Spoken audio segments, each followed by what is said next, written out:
Oh man, sometimes I forget I'm an absolute Mordekaiser god, then I play him and this happens. There's nothing else to say. I'm absolutely super ethereal when I tell you that I am the greatest Mordekaiser to ever grace the Rift. Now come on with me, my fellow associates, and I shall show you the ways of the spooky, scary skeleton. We're gonna change it up and actually focus on the most forgotten lane in League. What kind of place is this?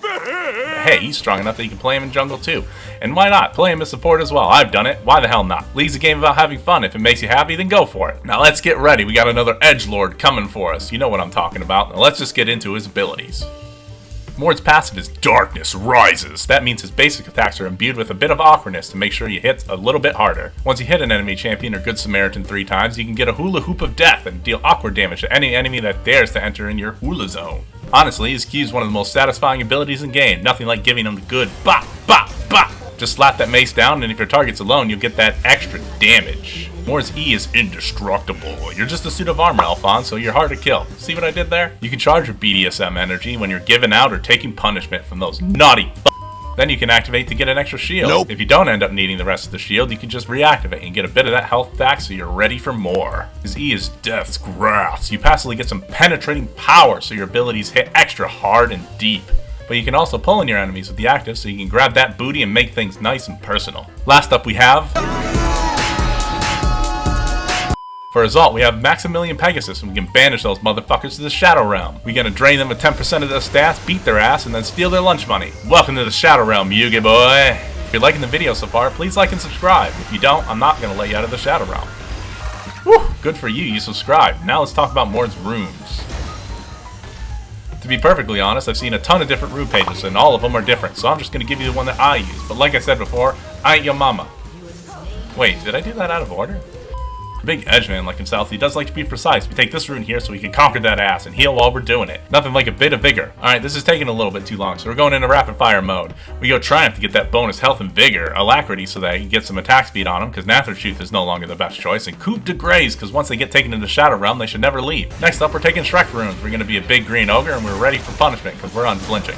Now, if you listen to any challenger player and you're in low elo like me, take Ignite. There's no reason to take TP, because winning the lane is more important than roaming top anyway. Knowledge. Top is currently the poop deck of League, so you might as well try and make a difference and burn those feces so you can get out of there as soon as possible. Alright, we did it! Now it's time to start our Reign of Terror. It's weird not taking a support item to start, but that's fine. Instead, we're going to put a ring on it, and we're going to get these 2 mixed rings for the reception.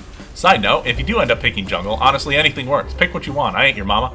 Live your life with no regrets, not even a single letter. Honestly, jungle with Mord's easy. Farm, gank, objectives, rinse and repeat till you win the game. That's how I play most jungle champions, and all the decisions might as well just be made in the moment. I don't think, and neither should you. Just play.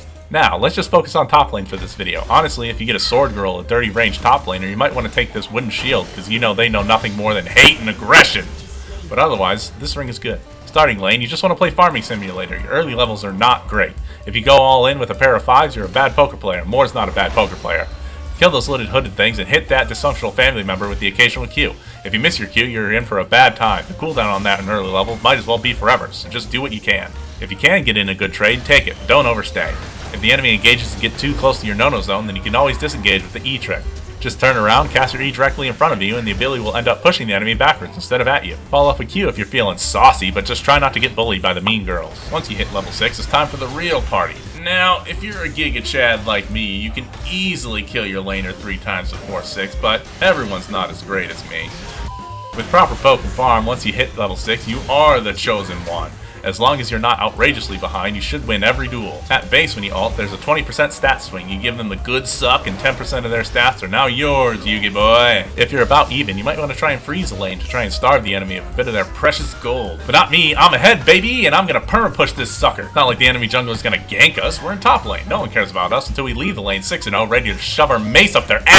Honestly, if I'm ahead, it doesn't matter. I want the enemy jungler to gank, because I have this special button that lets me turn any 2v1 into a 1v1. Then once I kill the enemy jungler, I'm just going to turn around and kill the laner too. Now we in the mid game, and we went all Mordekaiser on their towers. It's time to roam and start shoving our mace up the ass of the rest of the enemy team.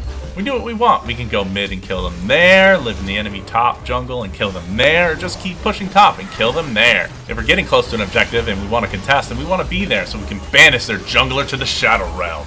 If we aren't going to contest, then we just split push the lane opposite of the objective. It's not like they can stop us. We turn any fight into a 1v1, at least for a little. Before you leave and watch this other Thresh video so you can get all the anime references, let's take a look at these items. And you can pick up all these wonderful pieces at a low price of 15,500 gold. And it's over. Just keep on keeping on. Charge up that BDSM power and bring the enemy into that hula hoop of death and banish them to the Shadow Realm to shove their mace up your ass. Wait, what? I'm a one-take wonder, baby. Talk to you later!